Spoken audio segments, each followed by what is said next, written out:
नाज़रीन, breaking news share कर रहा आहियूं त कानून ऐं इंसाफ़ बाबति गडियल पार्लिमानी कमेटी आर्टिकल 243 में तरमीम जी मंज़ूरी ॾेई छॾी आहे। हुकूमती इतिहादी जमायतुनि तरफ़ां वधीक 3 तरमीमूं बि पेश कयूं वयूं आहिनि। ज़रियनि मुताबिक़ गडियल पार्लिमानी कमेटी आइन जे आर्टिकल 243 ते तफ़सीली मुशावरत खां पोइ मंज़ूरी ॾिनी आहे। आइनी अदालत जे क़याम वारे शिक जी बि मंज़ूरी ॾिनी वई आहे।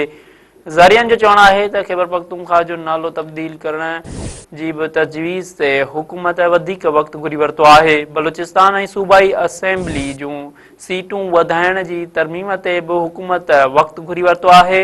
ॿिन्ही तरमीमुनि ते सुभाणे ताईं वधीक गौर वीचार बाद हतमी फ़ैसिलो कयो वेंदो।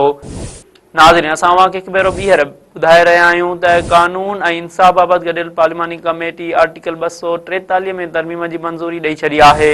हुकूमती इतिहादी जमायतुनि तरफ़ां वधीक 3 तरमीमूं बि पेश कयूं वयूं आहिनि। ज़रियनि मुताबिक़ गडियल पार्लिमानी कमेटी आइन जे आर्टिकल 243 ते तफ़सीली मुशावरत खां पोइ मंज़ूरी ॾिनी वई आहे। आइनी अदालत जे क़याम वारे शिक जी बि मंज़ूरी ॾिनी वई आहे।